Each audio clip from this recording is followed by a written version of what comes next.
Okay, good morning, everyone. The subcommittee will come to order. I want to thank everyone for joining us this morning, and I especially want to thank the witnesses for being here today. Thank you so much. America's small businesses are a catalyst for creating employment opportunities and driving growth in the U.S. economy. The estimated 30 million small firms in the U.S. represent over 99% of all employers and support nearly 56 million jobs. Small businesses are vital to the well-being of many large and small communities in rural, suburban, and urban areas, and that is why we need to be enacting policies that allow small firms to thrive. One way for Congress to support small businesses is through well-conceived and targeted tax policy. In my short time in Congress so far, I've heard that small firms need a simple tax code, one that levels the playing field and creates opportunities to build Main Street, not Wall Street. The tax policies that are enacted in Washington have a direct impact on the people in my district back in New Jersey. And take, for example, one of the signature pieces of legislation of this administration, the new tax law. That legislation, the Tax Cuts and Jobs Act, passed in 2017, was an imperfect one. One example being the cap imposed on state and local tax deductions and the lack of parity between small businesses and corporations. Because of this change to the SALT deduction, millions across my home state have gone from receiving refunds to paying more in federal taxes. And while corporations can still take the full deduction for their state and local taxes, small businesses that report income on their individuals' returns cannot.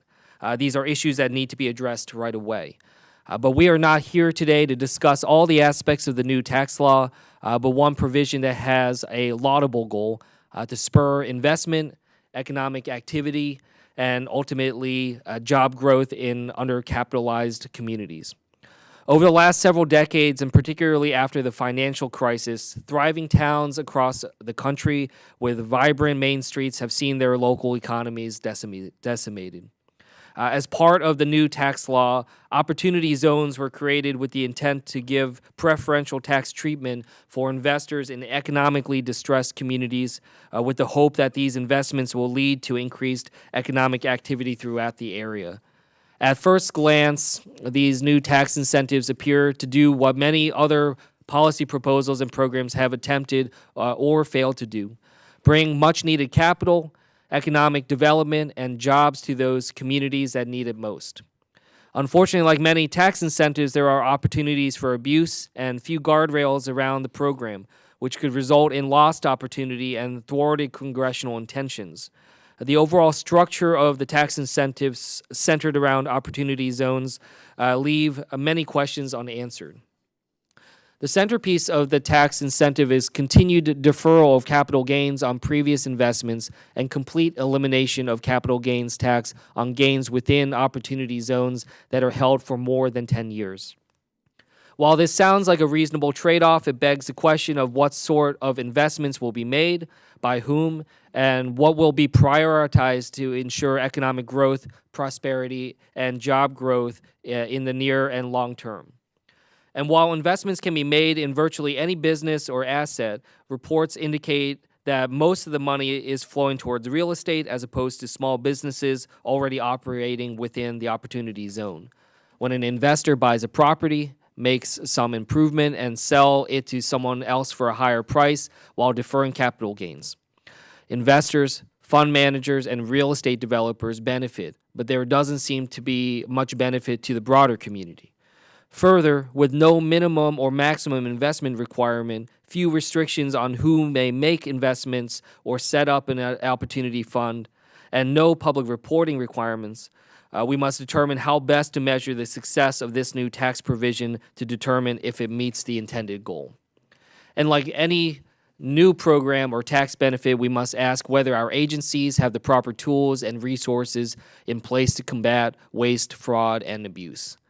This last point is of particular importance as recent news reports highlight the growing concern that opportunity zones are new tax incentives that only benefit those with capital that are looking to further defer and delay paying taxes on capital gains. That is why today's hearing within our committee's jurisdiction is so important. We need to shed light on how this new program works and doesn't work, and what additional regulatory clarity is needed to ensure that low and moderate income communities where many small businesses operate are getting the critical investments that the new tax law promised. It is in my hope that this hearing will shed light on the possible benefits that opportunity zones have for small businesses while looking critically at what are outstanding challenges and real concerns that must be addressed. I firmly believe Congress can work together, just like this committee does day in and day out, to find responsible tax incentives and policies that truly help small firms and strengthen our economy for the long term. With that, I want to thank each and every one of the witnesses for joining us, and I look forward to your testimony.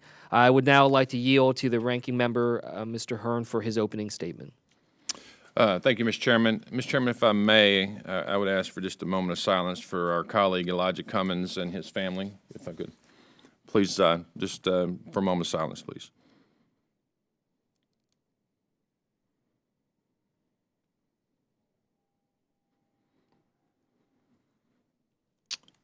Thank you so much. It's good to be here with you today, and I look forward to hearing your testimonies. You know, as a small business owner myself for the past 34 years, and including 17 years on a bank board and 13 years on the McDonald's National Leadership Council, with serving over 3,500 McDonald's franchisees.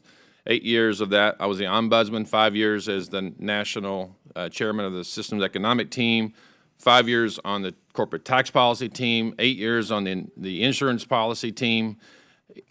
There's no better advocate for small business in the United States House of Representatives than myself. And so I want to look at every policy that's coming through here to make sure it actually benefits those who are asking for help.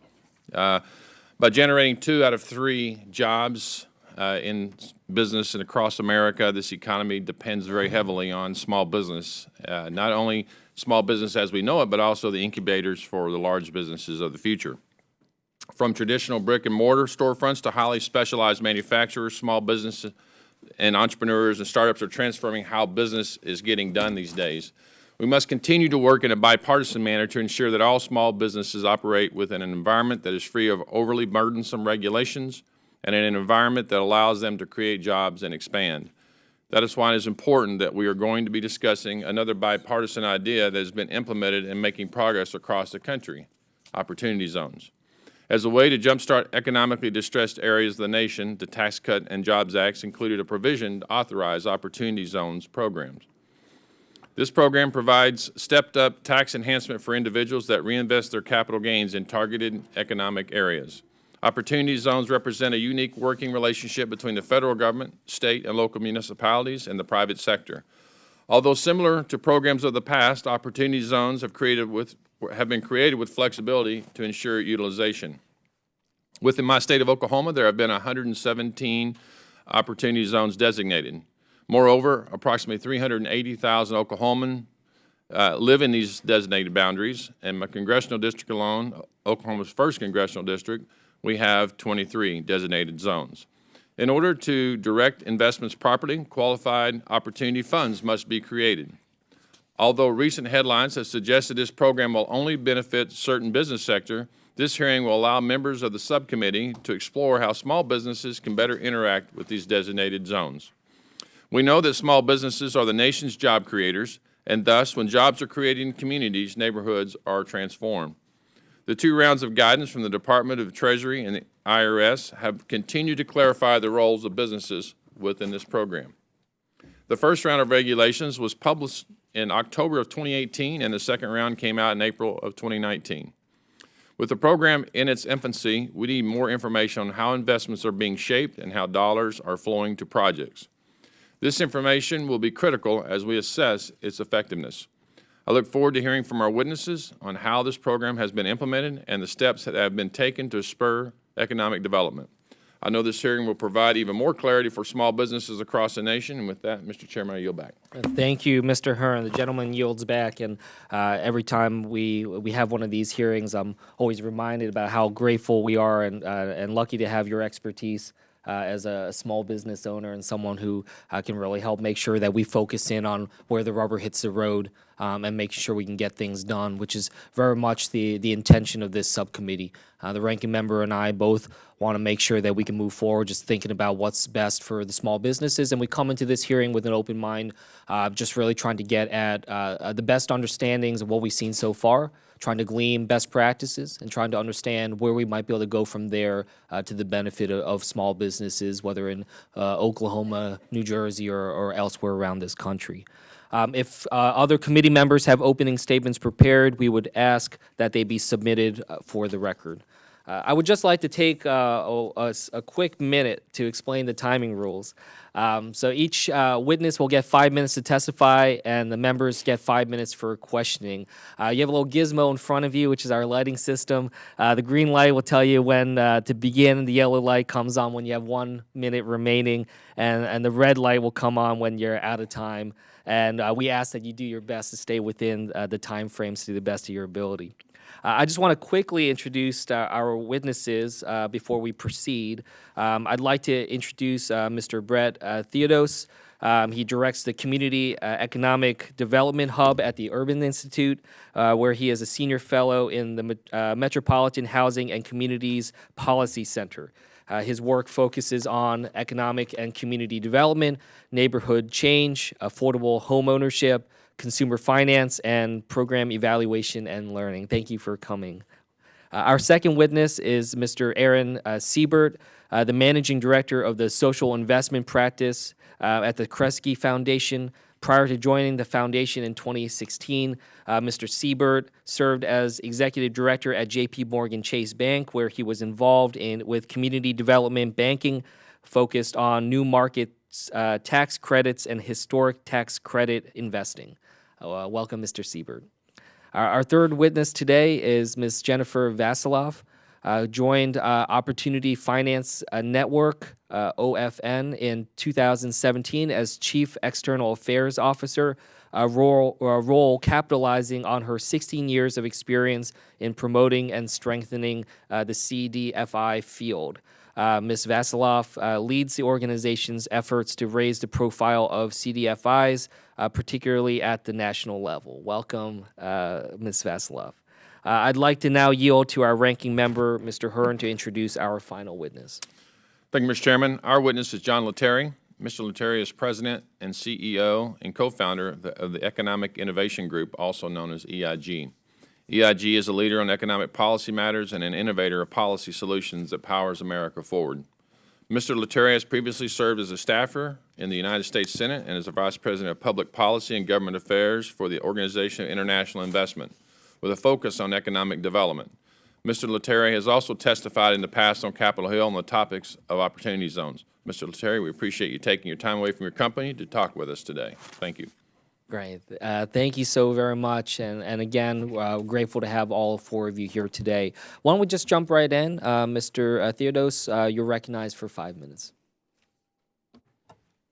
Chairman Kim, Ranking Member Hearn, members of the committee, thank you for inviting me to speak with you today. I study private and mission and public financing to understand which communities are accessing capital, which are being left behind, and how to help. The views I offer are my own, not to be attributed to the Urban Institute, its trustees, or funders. It is a legitimate work of the federal government to help communities inadequately connected with capital markets achieve economic growth. We have many examples of federal programs and incentives working to achieve those ends. However, we also have 1031 exchanges and the mortgage interest deduction and EB-5 visas that are poorly targeted to need. Community development policy in the United States 2 or more generations ago consistently relied on federal spending and control. But we've gradually and consistently moved towards a model where the federal government exerts less and less control over federal resources. I submit that opportunity zones mark the near complete transition to privatized federal community economic development policy. A heavy reliance on the private sector to accomplish the public agenda introduces a set of pitfalls. While some zones should never have been chosen or eligible, many do show real need for investment, and OZs will undoubtedly attract substantial capital into zones in aggregate. OZs have 4 compelling features as I see them. They tap into a new investor pool, They can be used as a tool for mission-driven projects. They encourage a longer-term investment horizon, and they incentivize equity capital, which receives less federal attention. However, as currently structured, OZs have several shortcomings. Their place-based targeting is overly broad, with too many upper-income communities included. For example, zones in Manhattan and Brooklyn and Berkeley where the median home is worth more than $1 million. Real estate will be the largest use case, and there are already better targeted federal supports for real estate. There are not sufficient project type or use requirements in contrast with other federal tools. So, for example, no requirements that new apartments be rented at affordable prices. There's no requirement for community input or engagement under this new incentive. Many OZ investors report they would have done the deal in the exact same form absent the incentive, meaning the federal government is subsidizing projects that don't actually need the help. And finally, there's a lack of reporting requirements. Congress should consider the following reforms. First, tighten the number of eligible zones by removing all contiguous tracts, as well as those that, as they gain investment, stop qualifying as low-income communities. Second, Congress should more narrowly restrict qualifying investments. For instance, only real estate transactions where the operating business is the owner-occupant, or where housing is sold or rented at below market prices. Third, any investment into a CDFI, a community development financial institution, any investment controlled into a vehicle that they control should be given preferential treatment. Fourth, Congress should add a but-for or a substitution test to restrict the incentive to projects that could only proceed with the additional help. Fifth, Congress should consider restructuring the tax benefits by extending the temporary deferral, by converting the step-up in basis to a sliding scale that depends on the level of economic distress in the zone, and by eliminating the permanent exclusion.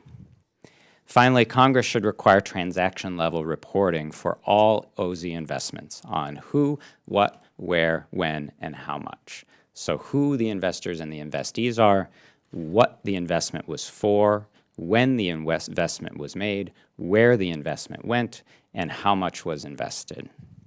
It's important to note that Treasury could improve this incentive even now, but if Treasury fails to take these steps, Congress should act. Treasury could make this more like a program, not merely an incentive, by giving responsibility to a sub-agency with dedicated staffing to oversee data collection, monitoring. Treasury should conduct a rigorous certification process for opportunity funds to be eligible to act as an investment vehicle, providing a mission test for opportunity funds, not self-certification. And finally, the draft IRS tax form is inadequate to track the program, but Treasury already has the authority it needs through the certification process. Thank you for the time. I look forward to questions. Thank you so much. Mr. Siebert, over to you for 5 minutes. Thank you, Chairman Kim and Ranking Member Hearn, members of the committee. The Kresge Foundation is a $3.7 billion privately endowed foundation headquartered in Metro Detroit, working nationally. We are focused on creating opportunities for low-income people in America's cities. We raise no outside capital. We provide no for-profit services. We have no stake in opportunity zones whatsoever other than the $22 million of balance sheet protection we have provided to 2 opportunity zone funds that are mission aligned with our organization. Our sole focus in this sector is ensuring that opportunity zones benefit low-income people. In addressing the concerns of the committee, I'd like to suggest that we focus on maybe a different question that's been presented, because I think certainly opportunity zones can address the concerns of the small business economy. The question really should be, will the new marketplace that's been created do that, and what incentives exist for the market to address those concerns? As Brett mentioned, unlike virtually every other federal incentive designed to address inequality, this is not a program, right? This is a private marketplace that is entirely unregulated or virtually unregulated, where private investors deploy capital gains, grow those gains, hopefully in return for invest those gains in opportunity zones in the hopes of growing those gains long term and avoiding capital gains in the future. How those gains are invested and who benefits from those investments remains largely undefined. Given that understanding, I think that we should examine the existing capital challenges that face small businesses in this country every day. Particularly for minority-owned firms, many small businesses struggle to access capital because they are undercapitalized to begin with. The lack of equity in small businesses makes it difficult to access traditional debt products needed to grow and expand. Here, opportunity zones could really provide a great benefit. The incentive requires investors to make equity investments in underlying businesses. In a traditional venture capital model where venture investors' return is really enhanced by this incentive, that rationale makes a lot of sense and how the tool is effective in promoting that sort of investment. What's unclear, though, is whether or not the incentive is there to invest in small businesses that don't offer the same growth curve like a tech company provides. Many small businesses don't appreciate capital in that fashion. They're oftentimes illiquid, and it's unclear as to how an investor would exit their investments in a small business if not for a venture-like or private equity-like model. That brings me to my second point, which is really around scale. If you examine the 75, 85-ish sort of publicly declared opportunity funds who have decided to identify themselves as such, the majority of those require a minimum investment of $250,000 of investment, and many are significantly more than that. When you compare that to the data around small businesses, which again, definitionally it's important how you define small businesses, but in the data that we look at, most small businesses are seeking growth equity less than $250,000, certainly, and many under $100,000. I think that mismatch creates a problem for many small businesses where the market is trying to deliver a product of scale, and many small businesses need something that scales down to the business needs on the ground. Third, we want to understand the risk-return calculus for investors. As been noted, real estate is the predominant asset class right now in the opportunity zone sector because we believe that real estate generally provides a lower risk, an enhanced risk-return calculus for investors. And so while small businesses certainly can absorb capital from opportunity zone investors, the question is, why would an opportunity zone investor, but for the venture capital model, decide to take the risk of a small business when real estate, generally speaking, is acknowledged as being a lower risk, moderate return investment class? And so it's unclear as to why investors would choose to take that additional risk. Knowing the structural issues that sort of face small businesses and the way that opportunity zones overlay, it's really impossible to know whether or not opportunity zones today are going to address the concerns of the small business community.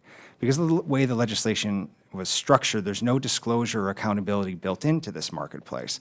The public is likely to never know who raised the capital, where it was invested, and who benefited from that investment. This lack of transparency should be concerning to all of us because as we learned in 08-09, markets without transparency are not only inefficient, but they can also be dangerous. So we truly believe that opportunity zones offer a huge potential to the communities that we are concerned about, but until we have that transparency in the marketplace that is needed, we are going to be very concerned about the impacts on our constituencies and the people that we serve every day. Thank you for your time, and I'm happy to answer questions. Great. Thank you for your comments there. Over to Ms. Vasilov. You're recognized for 5 minutes.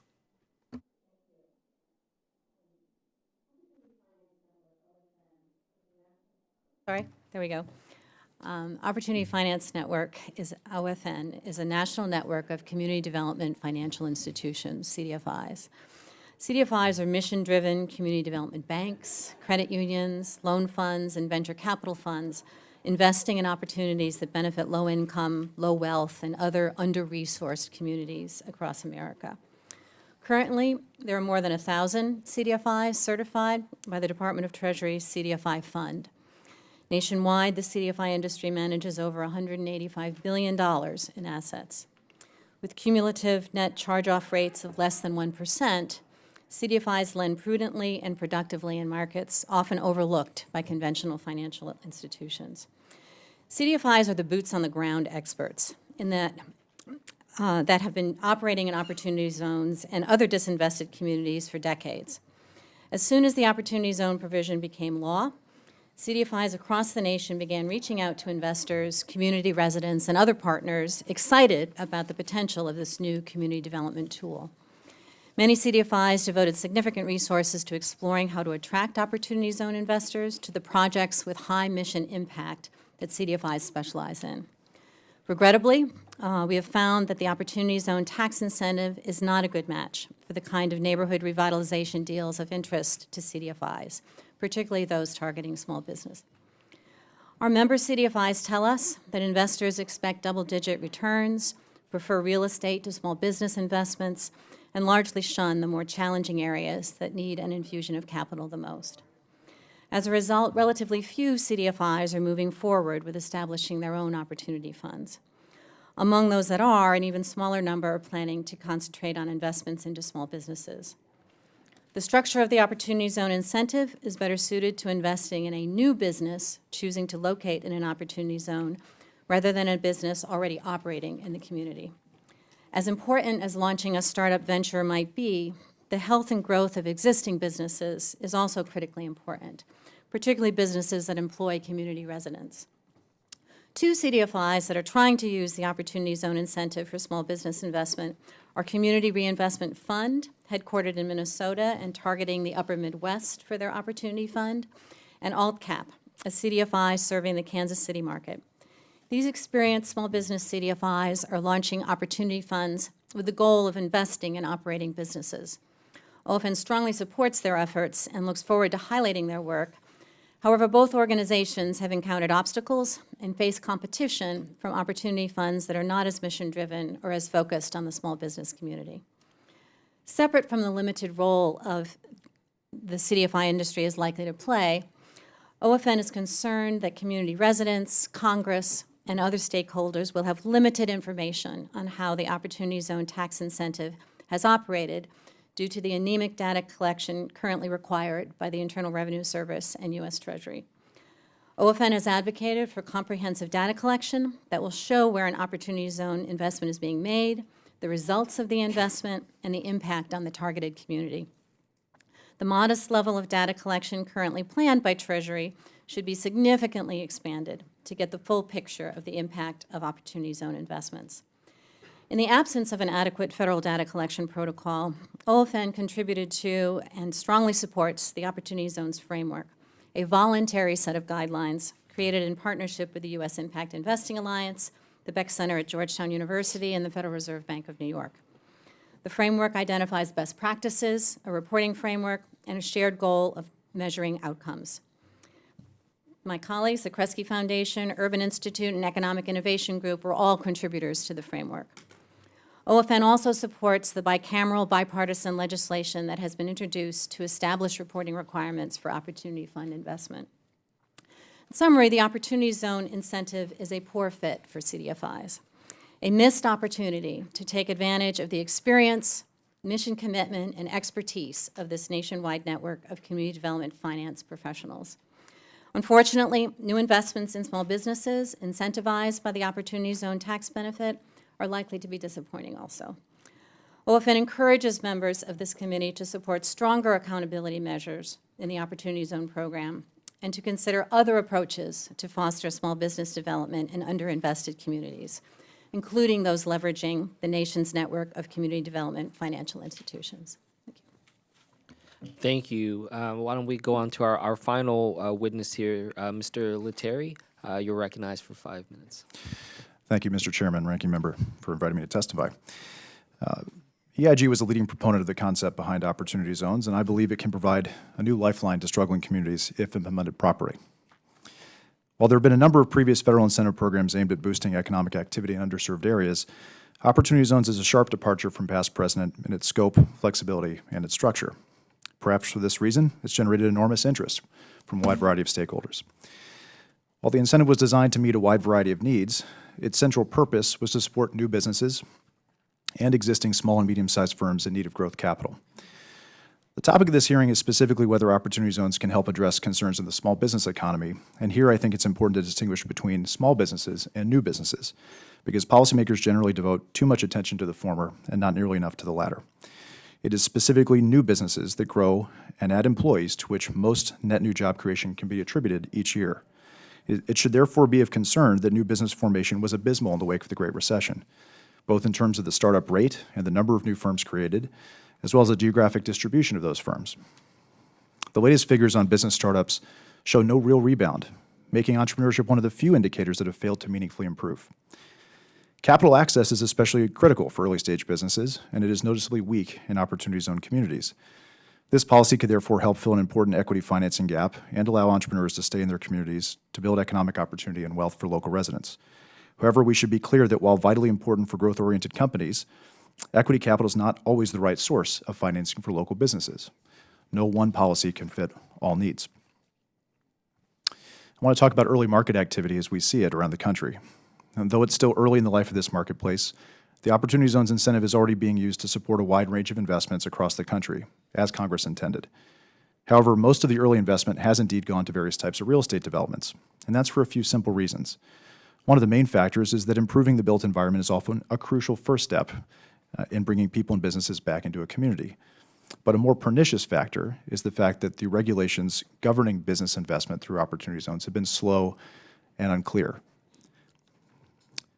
Investments in clean energy, broadband infrastructure, vertical farming, manufacturing, industrial facilities, these are all signs of the long-term potential of this incentive, even if the scale of capital flowing to such investments so far has been limited. Many early investments are going into basic neighborhood amenities, such as grocery stores, medical clinics, and new housing of all different types. Small cities are using Opportunity Zones to build or expand local innovation districts or revitalize blighted downtown corridors. Several early investments are using real estate development to support a stronger startup ecosystem through incubators and co-working spaces. Examples like these will likely proliferate as rules and best practices for Opportunity Zones become more widely understood among communities, investors, and local businesses. However, without additional regulatory clarity and much stronger local implementation efforts, this policy will not reach its full potential. Indeed, regulatory concerns are keeping many investors who would wish to deploy capital into operating businesses on the sidelines. Unresolved technical issues include how to satisfy the requirement that investments in an existing business add substantial new value, timing requirements governing the investment activities of an opportunity fund, how to unwind an opportunity fund and return capital to investors after the 10-year holding period, the ability to recycle capital from one investment to another without interrupting the intended tax benefit. These are fundamental issues that still remain unresolved nearly 2 years into the law's life. So it's no wonder then that the investment scope and scale is limited, particularly for businesses which are less predictable and more complicated than real estate investment. Each of these issues will significantly impact the extent to which this policy lives up to its potential to boost investment in local businesses and create new economic opportunity for residents. In conclusion, in spite of those challenges, I believe Opportunity Zones is a promising new initiative, but it will require substantial new work, additional work, to achieve its intended purpose. Let's be clear-eyed about those challenges. Rulemaking is not yet complete. Community stakeholders lack resources and are still finding their footing.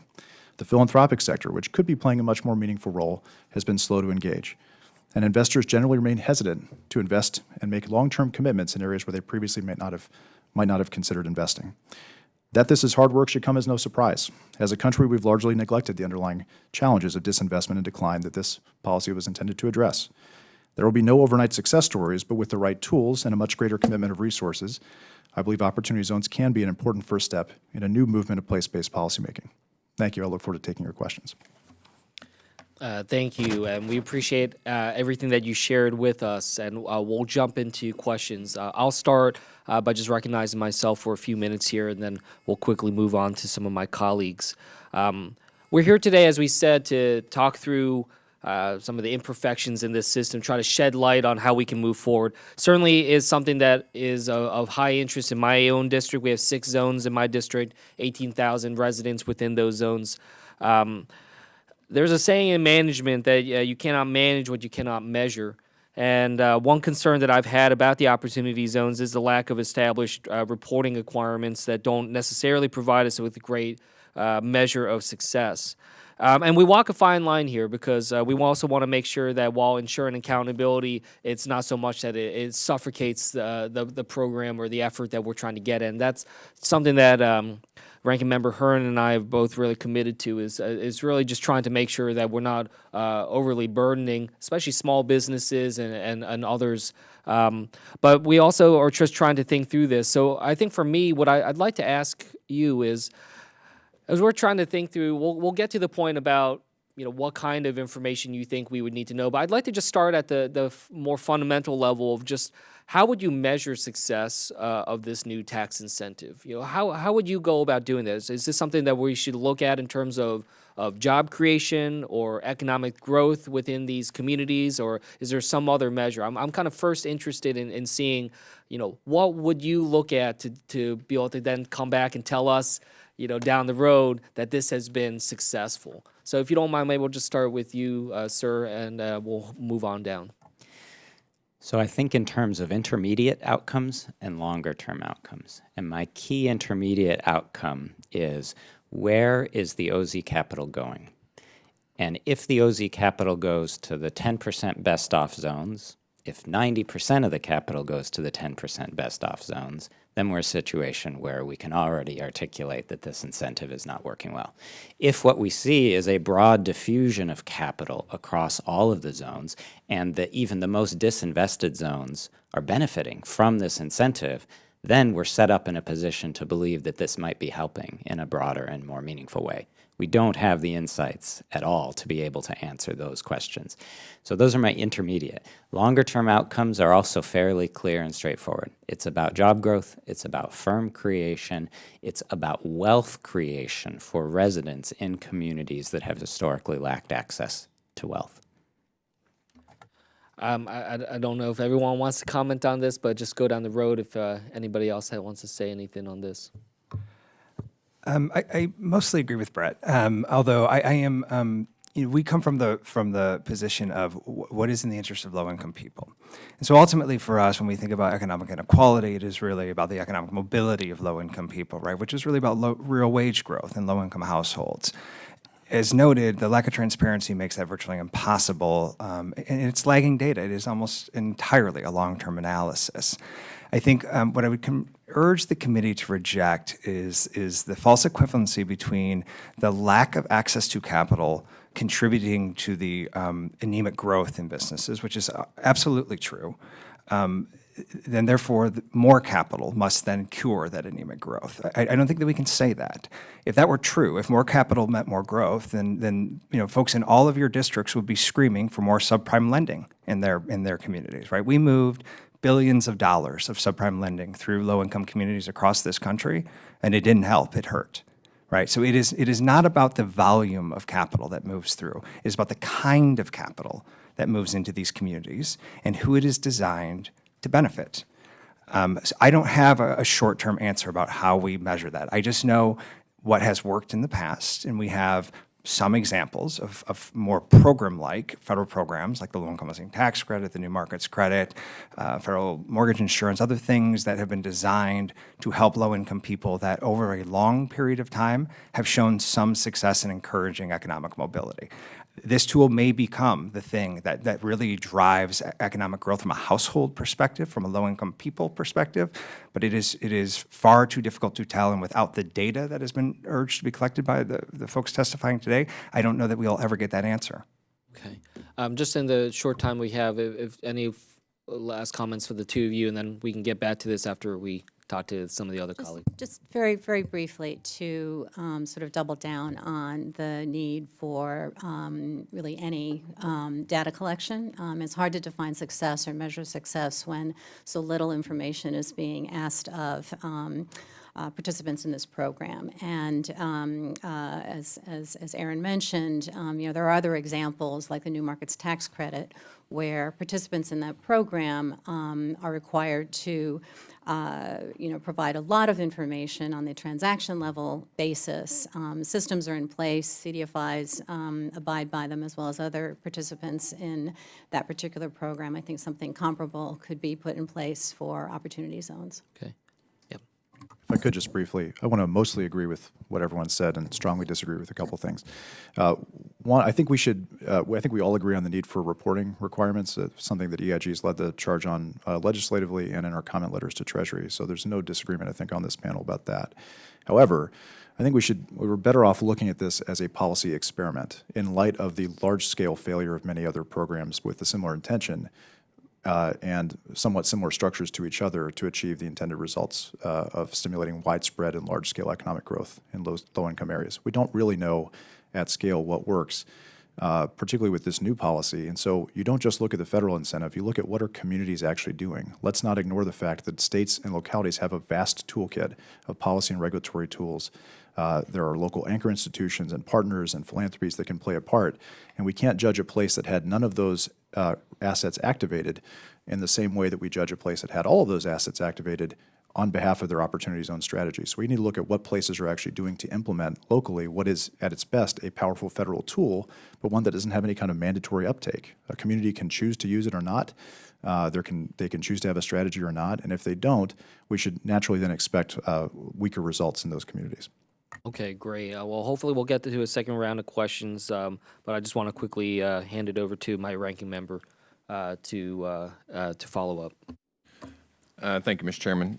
There's so much to talk about here. I have, as I mentioned, 23 in my district. I live within 5 miles of 19 of those. And being a longtime investor and developer in real estate, small business owner, I'm always looking, like any entrepreneur would be, what's the next opportunity? I do agree where the successes are coming, or where at least, obviously, it's a very short window here we're looking at, but just anecdotally seeing who are investing in these areas, there are large real estate plays. One would have to ask why these areas became blighted, which many of you all in this area, you look at that and you say a lot of this is, there's been people moving out of these areas to where newer neighborhoods are developed, crimes driving a lot of this, changing in traffic patterns, road development or lack of development, loss of jobs, many, many things. One would argue that to bring these, revitalize these neighborhoods or these particular OZs would be to bring business back in, which is why we're talking about this today. I've always said that most people don't move to a city or to an area because small businesses grow. It's usually a larger business, and small businesses are those who service the employees that work at those larger businesses. So there's a lot to digest in all of this. Again, I've looked at this from, I shared this with our staff. I've looked at this since the moment it was launched. And I've talked to many, many colleagues, including tax attorneys and fellow developers, and it's been very interesting to try to figure out how to make these work personally. But with that said, I'd like to start with you, Mr. Lasheri. Can you just give us any examples of where people have invested into qualified opportunity funds and how those are being invested in small businesses? Sure. I think there's a couple examples I'd point to.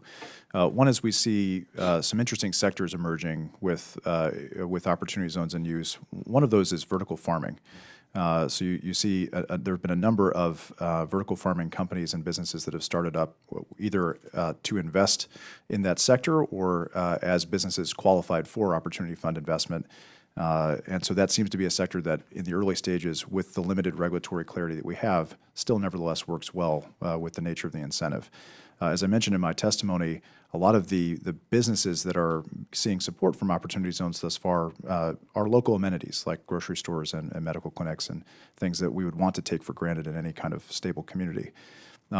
There's broadband businesses that are standing up to service the connectivity gap in a lot of low-income areas.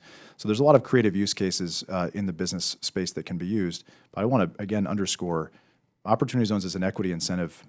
Many, if not most, businesses don't need or qualify for equity investment. So we need to understand that this is a tool that's going to fit a specific and very important market need, one that creates and can support growth companies that then, as you mentioned, can support a stronger ecosystem of other small businesses and service industries that support those larger employers. What a lot of these communities lack is a real anchor kind of growth company. And what's going to be required to bring them back are some stable and growing employers that can add to the tax base, that can create jobs, et cetera. To Aaron's point, when we think about what benefits low-income people, we know from an emerging body of research that concentrated poverty and economic segregation is one of the very worst things, especially for a child growing up in those types of communities when you look at their long-term life outcomes.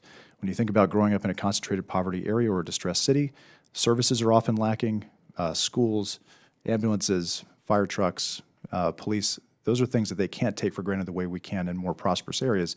So putting businesses and development in these areas that rebuild the tax base is also an important side benefit to the communities and to the most vulnerable residents, because it creates a base of resources that they don't currently have or can't currently rely on. So, Mr. Lettieri, if I may, just with the remaining time I have here, you know, you did allude to something that none of the other three touched on, and maybe I missed it, but, you know, we try to do this a lot. I've only been in Congress less than a year now, but I've seen it throughout my lifetime. We try to fix a lot of national problems, a lot of local problems with national Band-Aids, if you will.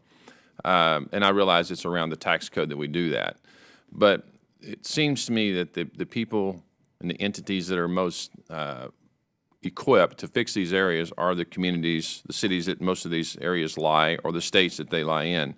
And it would seem that as we go through and we look at these, that it would be important that we figure out how to include the state and the local governments in these as well, in a fashion that's outside of the private investment as well. Because, again, I look at these, I look at the people who are investing in these areas are very, very, very wealthy individuals.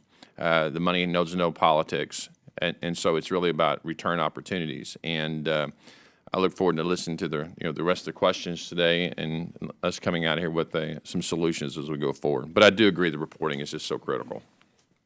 Thank you, Mr. Chairman. Great, thank you. Why don't we proceed? I'm going to turn it over to Congresswoman Davids for her questions. Thank you, Chairman. And I'd just like to first thank the ranking member for acknowledging the loss of our colleague, Mr. Cummings. And I also, this is unintended, but I'm going to, it's like we planned it. I'm going to follow up on the ranking member's question. But first, I want to just kind of talk a little bit about the district that I represent is the 3rd District in Kansas. And Ms. Vasiloff, thank you for, in your testimony, written testimony, and also your testimony in front of us here today, mentioning the good work that AltCap is doing. They recently moved, not moved, but they have included Kansas in their service area. So I have spent quite a bit of time talking to the folks at AltCap, and they're definitely doing a lot of really good work in supporting small business growth in our community.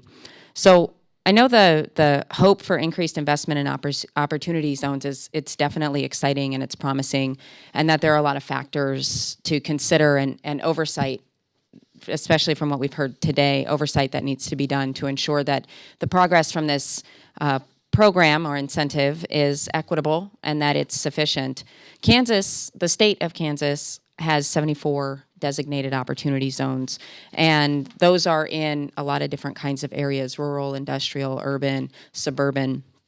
And in the 3rd District alone, we've got 11 opportunity zones. They're in Olathe, in Lenexa, which are both in Johnson County, and then Kansas City, Kansas, which is in Wyandotte County. And each zone and each neighborhood is dealing with its own unique set of challenges, which I'm sure you all are familiar with. Every community has its own unique flavor.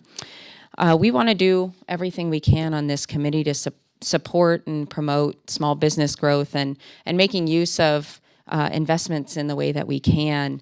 So I'll start with Mr. Theodos. You mentioned community involvement in your testimony, and then the ranking member also started to bring up that concept. I'm curious from you and then everybody else, now that I've used half the time, to talk a little bit about how we can bring communities into the conversation in a more effective way, and what kind of role they need to play and at what stage. Because I think that oftentimes communities will find themselves trying to give input, and a lot of decisions have already been made.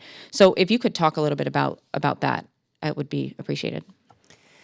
There are some fundamental disconnects that make that hard with this incentive. There's not the legal structure or mechanism by which cities or states or counties or resident association or groups can engage to have a say or even to know whether this capital is deployed in their communities. These are private investments that can happen that needn't involve public sector dollars beyond the OZ financing or community residents themselves. So residents may not know this is going on. They may, even if they do know, they may not have any access. Sometimes cities have the ability to control zoning or other elements, but not all places have that opportunity. And so it will be a challenge to think how OZs allow for any real community engagement process in a mandatory, required, or even encouraged way.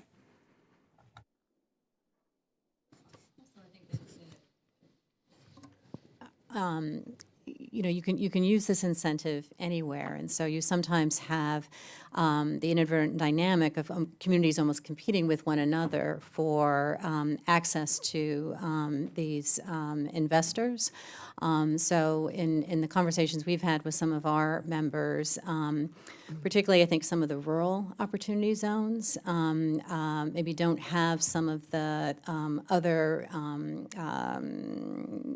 folks engaged that even a Kansas City community does have in place. And so, I suspect that some of those areas are going to be bypassed by investors. We don't know yet. I will quickly add that when I speak to mayors and governors across the country, I advise them to play a both strong defense and offensive game in regards to opportunity zones. You need to start with the needs of your community, understand the capital that is needed, and then form strategies around that, not strategies around opportunity zones alone. Thank you, and I yield back. Great, thank you. I'm going to now turn it over to Congressman Stauber. You're recognized for 5 minutes. Thank you, Mr. Chair and Ranking Member Hearn, for putting on this discussion today, and also to the witnesses. I appreciate your expertise in the areas and your thoughtful consideration to the questions that we're asking. I've got a few myself. I'll make a comment first. Opportunity zones are a huge deal for northern Minnesota. With over 30 opportunity zones in my district alone, we're making sure rural America knows and that rural America matters. In fact, I have had the constituents ask how can they have their own town designated an opportunity zone since I started here in Congress 10 short months ago. The economic potential from an opportunity zone designation is being felt by our communities. With all good ideas, though, come some challenges. To that end, Mr. Lettieri, what did Congress get right and wrong with the opportunity zones? And then the second question is, what information is still needed to give the opportunity zones the chance to really be successful? Thanks for the question. With some intellectual humility here, I'll say there's a lot of the answers to that question that we won't know for a while, and this underscores again the need for both patience and data. I think one thing it got right that is, I think, a key differentiator between this policy and other previous programs is the flexibility and scalability of the incentive. Typical tax credit programs cap out at a relatively low dollar amount relative to the national scale of need. So if you have a $3 billion tax credit program aimed at a couple dozen investments in low-income communities around the country, those may be great investments for those individual communities. It offers no promise of scale to be able to meet a wide array of needs in a wide array of places. So the fact that this is non-zero sum, the fact that your district and the communities in your district can benefit at the same time that other places in your state can benefit without it being as zero sum in nature as a scarce tax credit is a huge deal, and I think one of the key features here. The flexibility of use case as well, the fact that you can have multiple reinforcing investments in different sectors in the same community. So housing at the same time you're investing in businesses, at the same time you're investing in infrastructure, that's really important because, as we know, these communities have needs in bunches, not just one specific type of need. And if you get that kind of clustering effect, that's what we know is going to be the most effective in building a durable economy over the long term. I think some of the weaknesses have been already noted, and some of them are also inherent to any specific policy. It's not going to solve on its own really any problem except making capital access easier. It's a tool.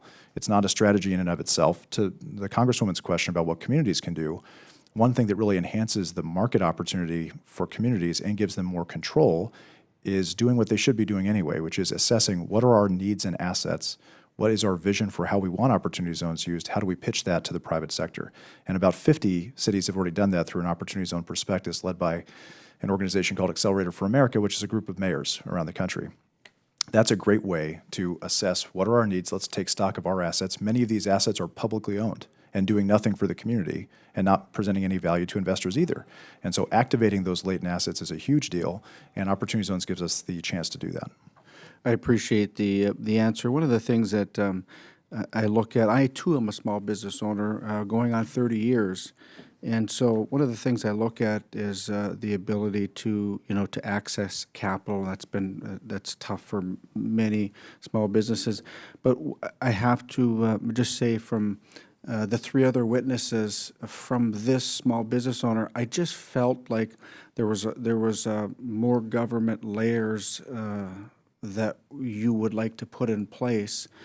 And from my standpoint, and from what I'm hearing in constituents, is we need rules and regulations. We need to look at the return on the investment. But the additional, I think that's a disincentive.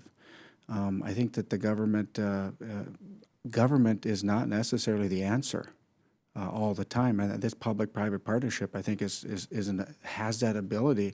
But to put the layers upon layers, we're trying to reduce the regulations as much as possible, keeping in line with the return on the investment, and also giving us the opportunity to look and see if it's successful. But what I heard was just from this small business mind, just over and over the regulations and what you're asking these investors to go through. I just felt that maybe we ought to have a little bit more flexibility in allowing the investments to be made by the private partners or private capital to have an influence to hit our small businesses and the communities that need it the most. Like I talked about, the 30 communities in my the district that I represent in Minnesota 8, it's extremely important. So I do appreciate your comments and your expertise. Mr. Chair, I yield back. Thank you. We're going to turn it over to Congresswoman Houlihan. Over to you for 5 minutes. Thank you, Mr. Chair, and thank you to the panelists who have come. I represent a community in Pennsylvania just outside of Philadelphia. We have at least 2 opportunity zones in our community, and just by way of data, the median household in Coatesville, which is one of our zones, is $38,000 roughly, but people in poverty is 30%. Median house value there, $115,000. In the city of Reading, which is part of my community, the median household is about $29,000. People in poverty, 36%. Median value of homes are $69,000, and that is in comparison to my whole district, which is about $84,000 in median income, 9.9% in poverty, and the property value of about $300,000. I also come as a businesswoman as well as an entrepreneur, and you all talked a little bit about some really important words. Mr. Theodis, you talked about mission-driven projects. Ms. Vasiloff, you talked about elevating existing businesses. And Mr. Lacheri, you spoke a little bit about the role of philanthropic entities in business. And everyone, including our chair, spoke about measuring what matters, the need to be able to measure success and to be able to know in the long term whether or not this is working.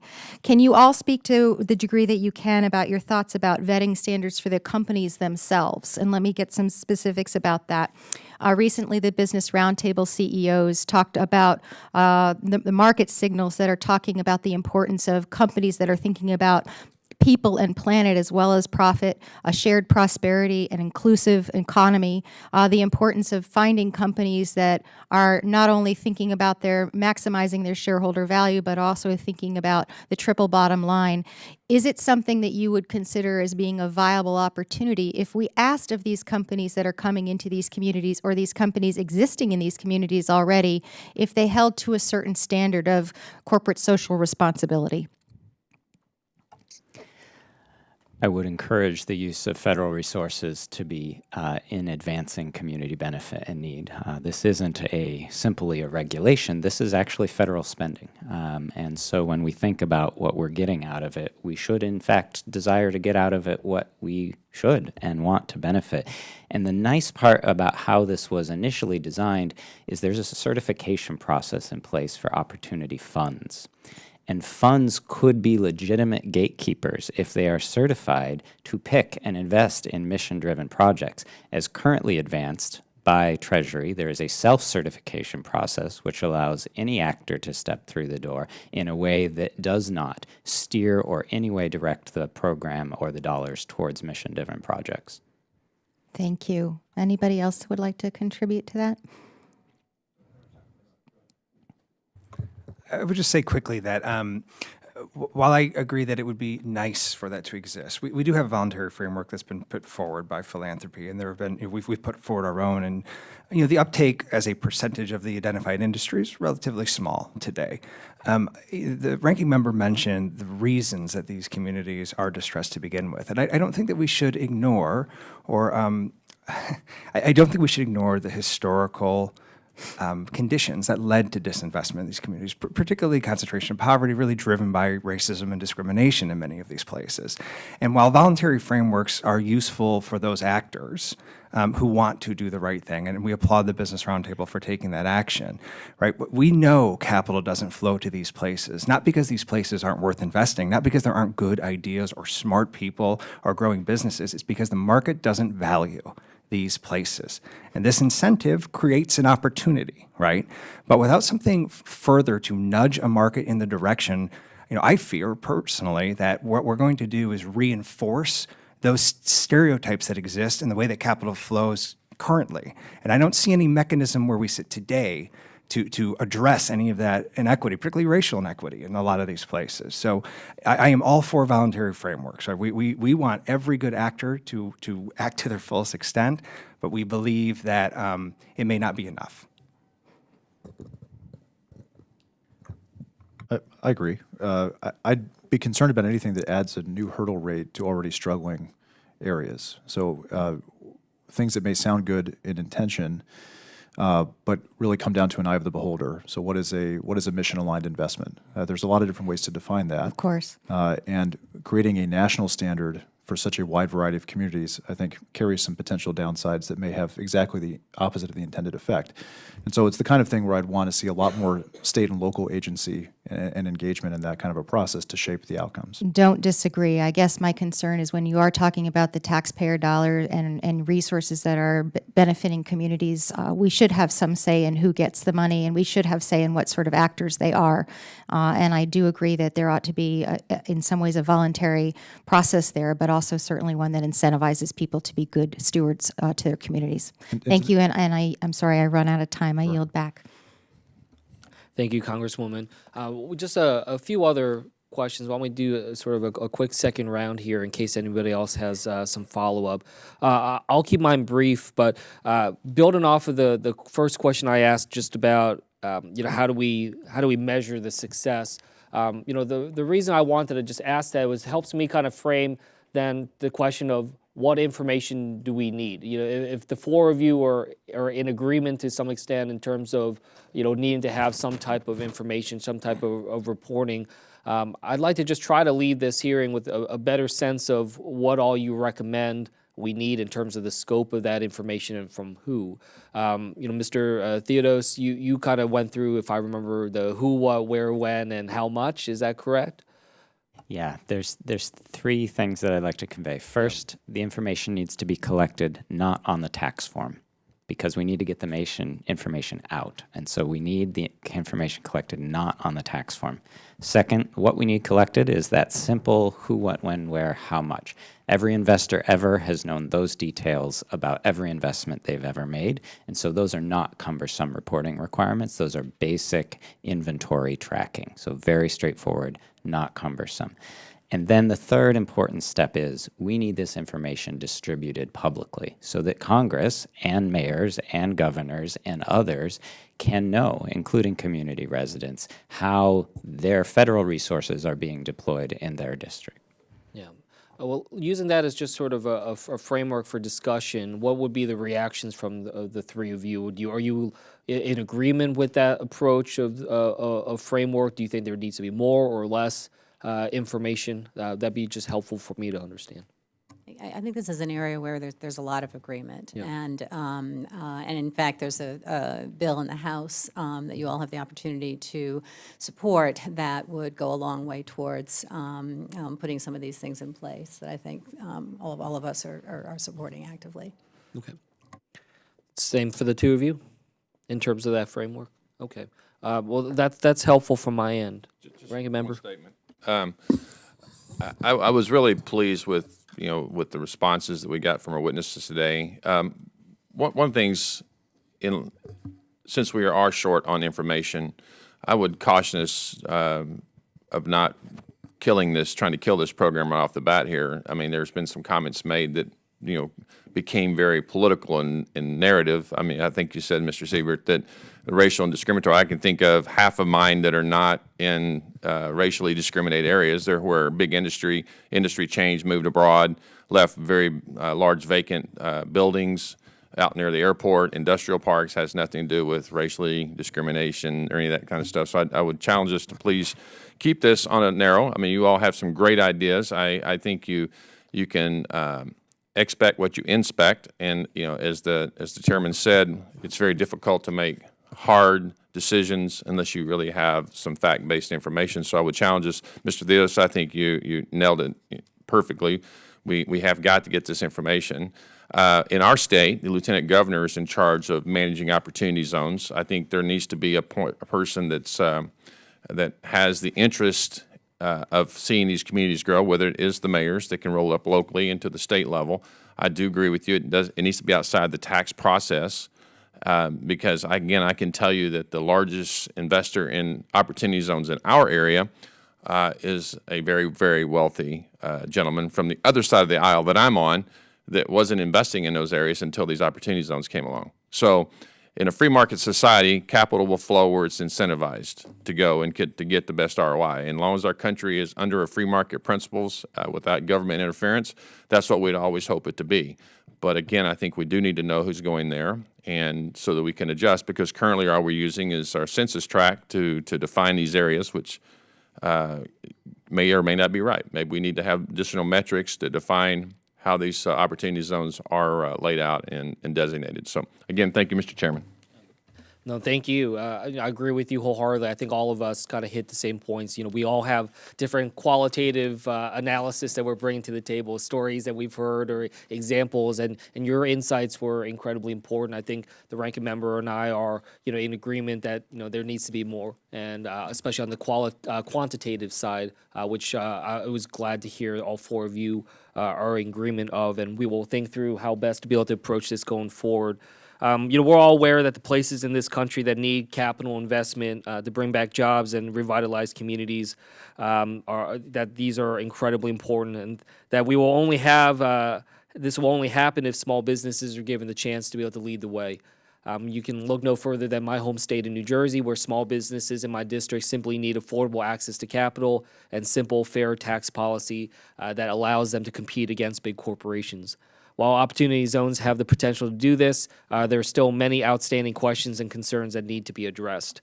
My hope is that today's hearing allowed us to dive deeper into the subject and how we can improve any place-based policies to improve outcomes in communities that are desperately needed. I just want to take this moment again to just thank the four of you for coming out. I'm sure we'll continue to draw upon your expertise and your insights on this going forward, and look forward to working with you as we try to figure out what's best for our communities, for our small businesses, and some of our most disadvantaged communities in our area.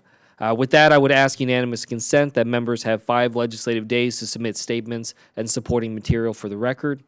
Without objection, so ordered. And if there is no further business to come before the subcommittee, we are adjourned. Thank you.